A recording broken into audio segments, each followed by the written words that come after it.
بسم اللہ الرحمن الرحیم الحمد للہ رب العالمین والصلاة والسلام علی اشرف الانبیاء والمرسلین۔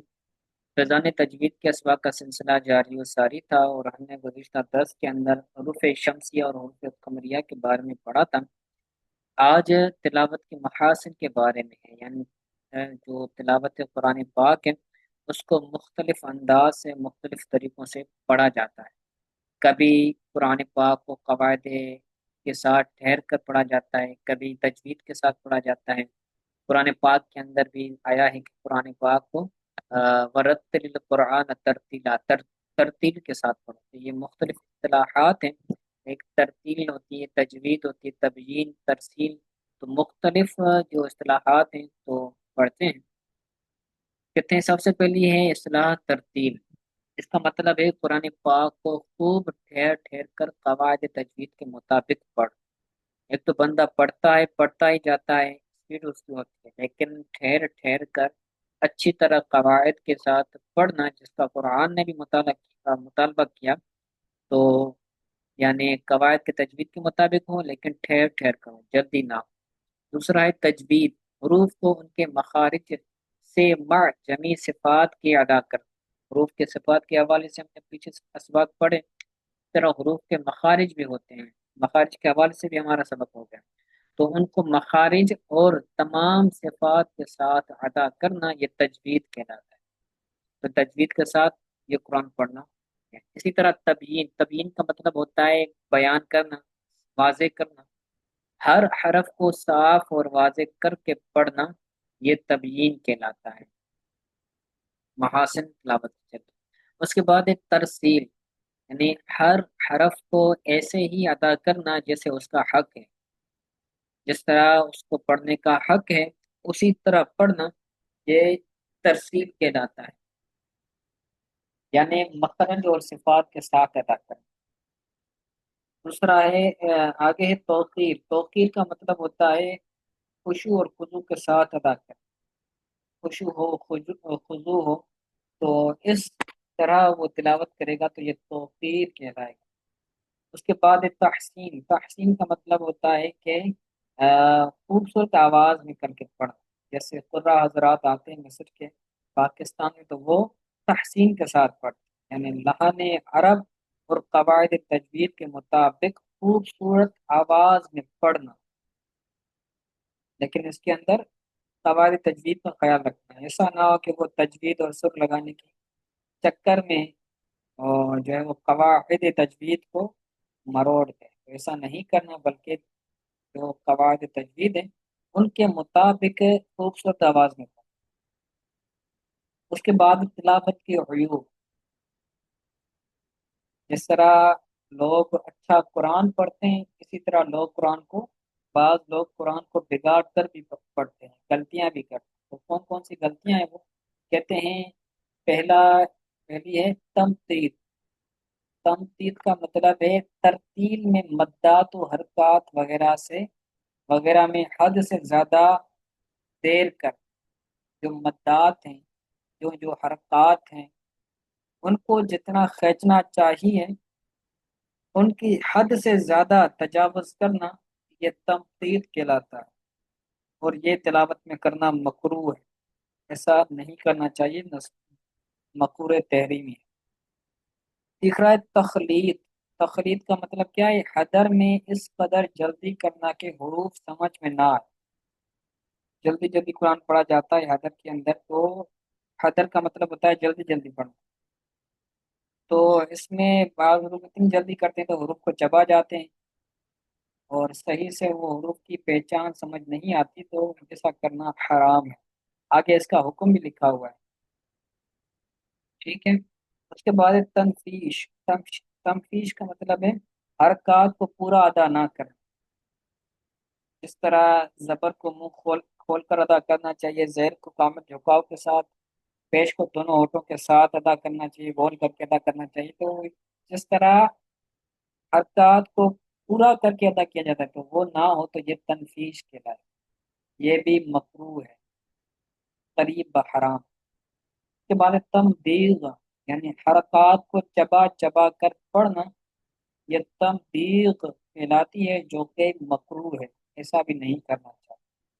اس کے بعد ہے تطنین، اس کا مطلب ہے گنگنی آواز سے پڑھنا اور ہر حرف کی آواز کو ناک میں لے جانا، گنگنی آواز، تو ناک میں ہر آواز کو لے کر جانا یہ بھی حرام ہے، اس کا ایسا نہیں کرنا چاہیے۔ ناک سے لوگ حروف ادا کر رہے ہوتے تو یہ غلط ہے۔ چھٹا ہے تحمیز، تحمیز کا مطلب ہے ہر حرف میں حمزہ ملا دینا، یہ بھی حرام ہے۔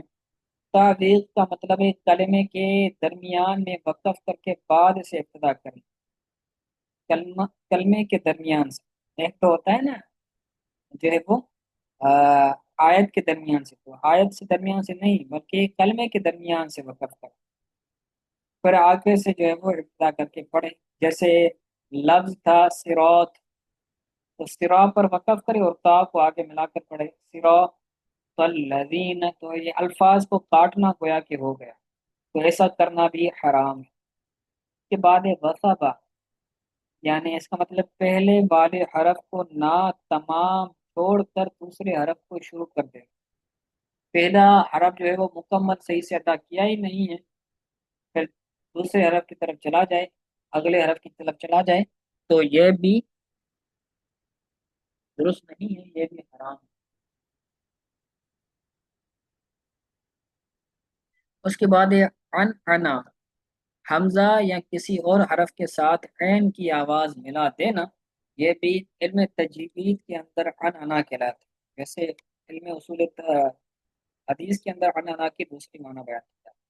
اس کے بعد ہے ہم ہما، کسی حرف کسی حرف حرف مخفف کو مشدد پڑھنا، ایک حرف ایسا ہے کہ جس پر صرف سکون ہے، تشدید نہیں ہے، اس کو مشدد پڑھ دینا، تشدید کے ساتھ پڑھ دینا، تو یہ بھی حرام ہے۔ اس کے بعد ہے زمزمہ، گانے کی طریقے پر قرآن کو پڑھنا، یہ بھی حرام ہے، گانے کی طرز پر پڑھنا، بعض لوگ پڑھتے ہیں نماز کے اندر، تو بچنا چاہیے۔ اس کے بعد ہے ترقیص، آواز کو نچانا، آواز کو نچانا یعنی کبھی بلند کرنا اور کبھی نیچی آواز کرنا، اگر تجوید کے مطابق ہے تو مکروہ ورنہ حرام، آواز کو اوپر نیچے کرنا تو یہ بھی حرام ہے، اگر بغیر تجوید کے کر رہا ہے تو، اور اگر تجوید کے مطابق کر رہا ہے تو پھر بھی مکروہ ہے۔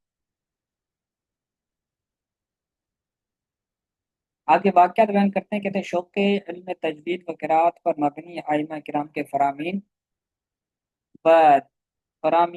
و دل نشین واقعات۔ امام نافع فرماتے ہیں کہ میں نے 70 تابعین کرام رضی اللہ تعالیٰ عنہم سے تلاوت علم قرآت کی تحصیل کی۔ امام نافع نے 70 تابعین سے علم قرآت کی تحصیل کی، یعنی 70 یعنی آپ نے علم قرآت اور علم رسم الخط دونوں کے امام، وہ امام جنہوں نے 70 تابعین سے علم قرآت حاصل کی۔ دوسرے امام مالک کی بارگاہ میں، امام مالک کی بارگاہ میں، بارگاہ سراپائے عظمت میں بس ملا کے بارے میں سوال کیا گیا، آپ رحمۃ اللہ تعالیٰ نے فرمایا کہ ہر چیز کے بارے میں اہل حق سے پوچھا کرو، آپ کا مسئلہ چونکہ قرآت کے متعلق ہے، اور آپ اور اس وقت قرآت کے امام نافع مدنی رحمۃ اللہ تعالیٰ علیہ، لہذا بسملہ کا مسئلہ ان سے پوچھ لیجیے، اللہ تعالیٰ کی ان پر رحمت ہو اور ان کے صدقے ہماری بے حساب بخشش ہو، آمین بجاہ النبی الامین۔ امام عیسیٰ قالون علیہ رحمہ اپنے استاد محترم امام نافع علیہ رحمہ سے مستقل 50 سال، 30 سال دوران تعلیم اور 20 سال حصول علم کے بعد پڑھتے رہے، 50 سال پڑھے، یہاں تک کہ فن قرات کے بڑے ماہر اور امام عیسیٰ قالون۔ کے بعد ہے امام ورش، علم قرات سیکھنے کے لیے اپنے ملک مصر سے سفر اختیار کر کے مدینہ منورہ زاد اللہ شرف و تعظیم میں اپنے امام نافع علیہ رحمہ کی بارگاہ میں حاضر ہوئے اور علم تجوید سیکھنے کے لیے یہ سفر سرا امام شعبہ بن عیاش بن سالم الاسدی رحمۃ اللہ تعالی علیہ نے اپنے استاد محترم امام عاصم کوفی رحمۃ اللہ تعالی علیہ سے قرآن پاک کی پانچ پانچ آیتیں پڑھی، گرمی سردی بارش میں بھی کبھی ناغہ نہ کیا، یعنی کبھی چھٹی نہ کی، مسلسل پڑھتے رہے، یہاں تک کہ بعض اوقات بارش والے دن پانی سے گزرنا پڑتا تھا اور پانی کبھی کمر تک اور کبھی اس سے زیادہ ہوتا۔ 3 سال مستقل مزاجی سے علم قرآت تھا۔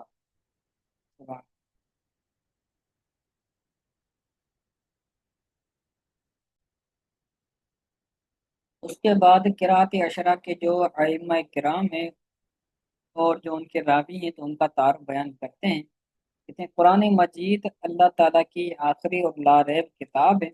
علماء اسلام نے اس کی تفسیر و توضیح، مفاہیم و معانی کی عقدہ کشائی کے لیے انتھک محنت اور قابل رشک جد و جہد کی ہے۔ اس کا حق کی خدمت ادا کرنے کے لیے صعوبتوں اور مسافرتوں سے بھرپور دور دراز دور دراز بلاد و ممالک کے سفر اختیار فرمائے۔ ہر کسی نے اپنی اپنی اہمیت، اپنی اپنی ہمت اور بساط کے مطابق اس کی خدمت کر کے عرفہ و اعلیٰ مقام حاصل کیا۔ ان نفوس قدس یام قرات عشرہ کے 10 ائمہ کرام یعنی 10 امام بھی ہیں جن کی محنت شاقہ، یعنی مشقت والی محنت سے قرات کا سورج آج تک جگمگا رہا ہے، اور اس کی ضبط کردہ اور ان کی ضبط کردہ روایت کردہ قراتیں حافظین قرآن کے لیے منارۂ نور ہے۔ ہر امام کے دو دو راوی ہیں۔ قرات عشرہ کے ائمہ کرام اور ان کے راویوں کے اسماء گرامی پیش کیے جاتے ہیں۔ قرات قرات قرات کے ائمہ یہ ہیں اور ان کا پہلا راوی، ان کا دوسرا راوی امام نافع مدنی، ان کے راوی ہیں امام قالون، امام ورش، اور دوسرے امام ابن کثیر مکی ہیں جن کے راوی ہیں امام بزی اور امام قنبل۔ تیسرے امام ابو عمر و بصری، امام توری، امام سوسی، یہ ان کے راوی ہیں۔ اور چوتھے امام ابن عامر شامی، ان کے راوی ہیں امام ہشام اور امام ابن زکوان۔ پانچویں امام ہیں امام عاصم کوفی تابعی، امام شعبہ اور امام حفص، ان کے جو ہے وہ راوی ہیں۔ امام حمزہ کوفی، ان کے راوی امام خلف، امام خلاد۔ امام عیسائی کوفی، ان کے راوی ہیں امام ابو الحارث، امام دوری۔ امام ابو جعفر مدنی کے امام ہیں، ان کے راوی ہیں امام ابن وردان، امام ابن جماز۔ امام ابو یعقوب حضرمی کے راوی ہیں امام رویس، امام روح۔ امام خلف بزار کوفی کے راوی ہیں امام اسحاق وراق، امام ادریس بن عبد القریم۔ تو یہ 10 راوی ہیں اور 10 راویوں 10 امام ہیں قرات کے اور ان کے راویوں کے نام تو اس کو یاد کیجیے گا اچھی طرح سے۔ انشاءاللہ تعالیٰ پھر اگلے درس کے اندر ہم مدنی قاعدہ پڑھیں۔ السلام علیکم ورحمۃ اللہ۔